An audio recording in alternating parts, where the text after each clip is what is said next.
حضرت عزیر بن شرقیہ علیہ السلام بنی اسرائیل کے ایک نبی تھے۔ جب بنی اسرائیل کی بدعماریاں بہت زیادہ بڑھ گئیں تو ان پر خدا کی طرف سے یہ عذاب آیا کہ بخت نصر بابلی ایک کافر بادشاہ نے بہت بڑی فوج کے ساتھ بیت المقدس پر حملہ کر دیا اور شہر کے 1,00,000 باشندوں کو قتل کر دیا اور 1,00,000 کو ملک شام میں ادھر ادھر بکھیر کر آباد کر دیا اور 1,00,000 کو گرفتار کر کے لونڈی غلام بنا لیا۔ حضرت عزیر علیہ السلام بھی انہی قیدیوں میں سے تھے۔ اس کے بعد اس کافر بادشاہ نے پورے شہر بیت المقدس کو توڑ پھوڑ کر مسمار کر دیا اور بالکل ویران کر ڈالا۔ بخت نصر کون تھا؟ قوم عمالقہ کا ایک لڑکا ان کے بت نصر کے پاس لاوارث پڑا ہوا ملا۔ چونکہ اس کے باپ کا نام کسی کو نہیں معلوم تھا، اس لیے لوگوں نے اس کا نام بخت نصر یعنی نصر کا بیٹا رکھ دیا۔ خدا کی شان کہ یہ لڑکا بڑا ہو کر کوہرا صف بادشاہ کی طرف سے سلطنت بابل پر گورنر مقرر ہو گیا۔ پھر یہ خود دنیا کا بہت بڑا بادشاہ ہو گیا۔ کچھ دنوں کے بعد حضرت عزیر علیہ السلام جب کسی طرح بخت نصر کی قید سے رہا ہوئے تو ایک گدھے پر سوار ہو کر اپنے شہر بیت المقدس میں داخل ہوئے۔ اپنے شہر کی ویرانی اور بربادی دیکھ کر ان کا دل بھر آیا اور وہ رو پڑے۔ چاروں طرف چکر لگایا مگر انہیں کسی انسان کی شکل نظر نہیں آئی۔ ہاں یہ دیکھا کہ وہاں کے درختوں پر خوب زیادہ پھل آئے ہیں جو پک کر تیار ہو چکے ہیں، مگر کوئی ان پھلوں کو توڑنے والا نہیں ہے۔ یہ منظر دیکھ کر نہایت ہی حسرت و افسوس کے ساتھ بے اختیار آپ کی زبان مبارک سے یہ جملہ نکلا، اَنَّا يُحْيِي هَٰذِهِ اللَّهُ بَعْدَ مَوْتِهَا، یعنی اس شہر کی ایسی بربادی اور ویرانی کے بعد بھلا کس طرح اللہ تعالیٰ پھر اس کو آباد کرے گا۔ پھر آپ نے کچھ پھلوں کو توڑ کر تناول فرمایا اور انگوروں کو نچوڑ کر اس کا شیرہ نوش فرمایا۔ پھر بچے ہوئے پھلوں کو اپنے جھولے میں ڈال لیا اور بچے ہوئے انگور کے شیرہ کو اپنی مشک میں بھر لیا اور اپنے گدھے کو ایک مضبوط رسی سے باندھ دیا اور پھر آپ ایک درخت کے نیچے لیٹ کر سو گئے اور اسی نیند کی حالت میں آپ کی وفات ہو گئی۔ اور اللہ تعالیٰ نے درندوں، پرندوں، چرندوں اور جنوں انسان سب کی آنکھوں سے آپ کو اوجھل کر دیا کہ کوئی آپ کو نہ دیکھ سکا، یہاں تک کہ 70 برس کا زمانہ گزر گیا۔ تو ملک فارس کے بادشاہوں میں سے ایک بادشاہ اپنے لشکر کے ساتھ بیت المقدس کے اس ویرانے میں داخل ہوا اور بہت سے لوگوں کو یہاں لا کر بسایا اور شہر کو پھر دوبارہ آباد کر دیا، اور بچے کھچے بنی اسرائیل کو جو اطراف و جوانب میں بکھرے ہوئے تھے سب کو بلا بلا کر اس شہر میں آباد کر دیا، اور ان لوگوں نے نئی عمارتیں بنا کر اور قسم قسم کے باغات لگا کر اس شہر کو پہلے سے بھی زیادہ خوبصورت اور بارونق بنا دیا۔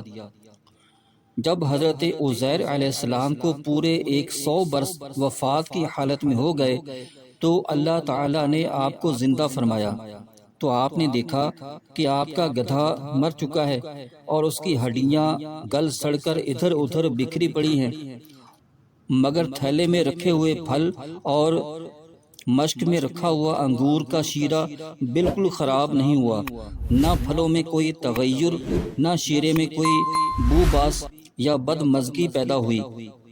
اور آپ نے یہ بھی دیکھا کہ اب بھی آپ کے سر اور داڑھی کے بال کالے ہیں اور آپ کی عمر وہی 40 برس ہے۔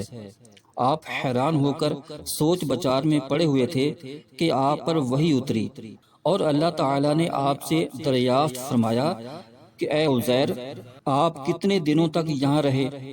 تو آپ نے خیال کر کے کہا کہ میں صبح کے وقت سویا تھا اور اب عصر کا وقت ہو گیا ہے۔ یہ جواب دیا کہ میں دن بھر یا دن بھر سے کچھ کم سوتا رہا۔ تو اللہ تعالیٰ نے فرمایا کہ نہیں اے عزیر، تم پورے 100 برس یہاں ٹھہرے رہے۔ اب تم ہماری قدرت کا نظارہ کرنے کے لیے ذرا اپنے گدھے کو دیکھو، اس کی ہڈیاں گل سڑ کر بکھر چکی ہیں، اور اپنے کھانے پینے کی چیزوں پر نظر ڈالو کہ ان میں کوئی خرابی اور بگاڑ نہیں پیدا ہوا۔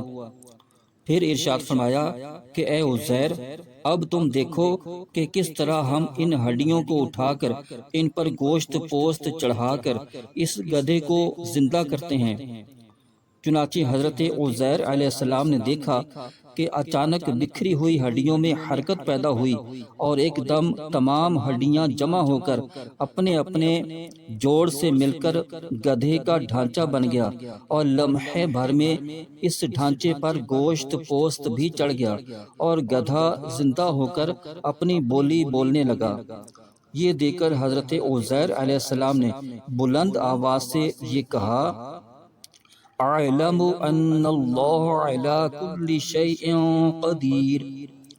ترجمہ کنز ایمان، میں خوب جانتا ہوں کہ اللہ سب کچھ کر سکتا ہے۔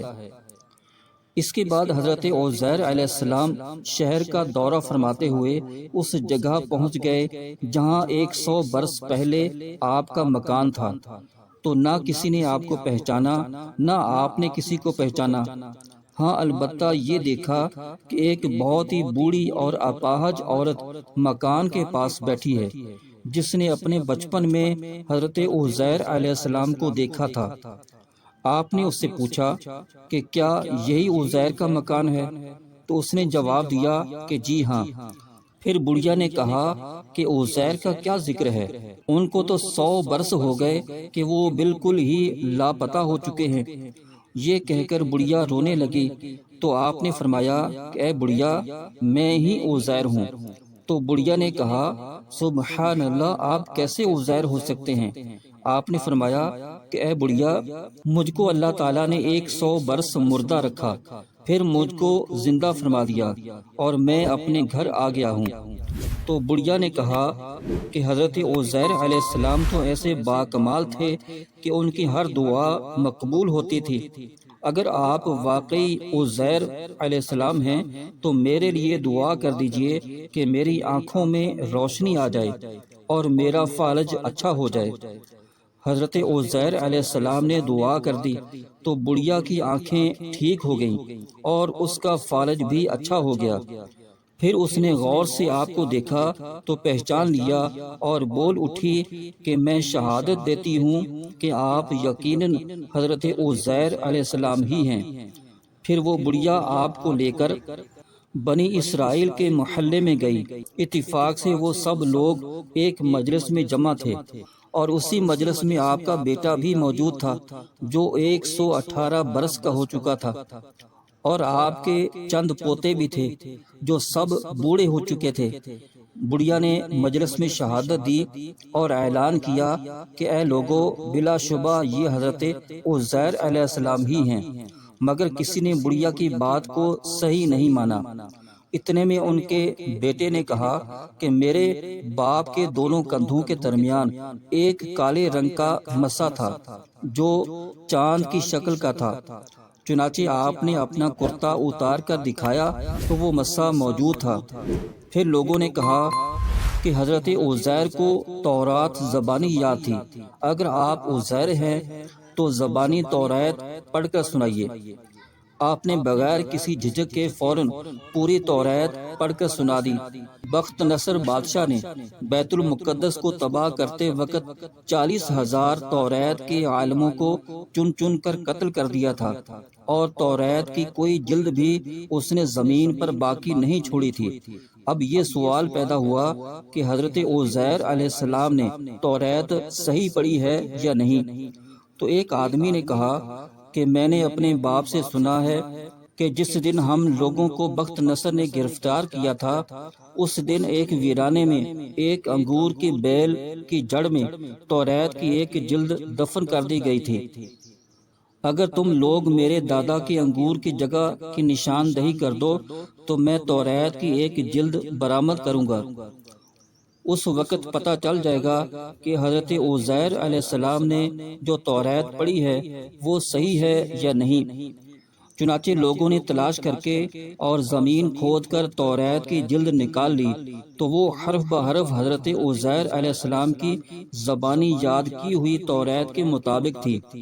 یہ عجیب و غریب اور حیرت انگیز ماجرا دیکھ کر سب لوگوں نے ایک زبان ہو کر یہ کہنا شروع کر دیا کہ بے شک حضرت عزیر یہی ہیں اور یقیناً یہی خدا کے بیٹے ہیں۔ چنانچہ اسی دن سے یہ غلط اور مشرکانہ عقیدہ یہودیوں میں پھیل گیا کہ معاذ اللہ حضرت عزیر خدا کے بیٹے ہیں۔ چنانچہ آج تک دنیا بھر کے یہودی اسی باطل عقیدے پر جمے ہوئے ہیں کہ حضرت عزیر علیہ السلام خدا کے بیٹے ہیں، معاذ اللہ۔ اللہ تعالیٰ نے قرآن مجید کی سورہ بقرہ میں اس واقعہ کو ان لفظوں میں بیان فرمایا ہے۔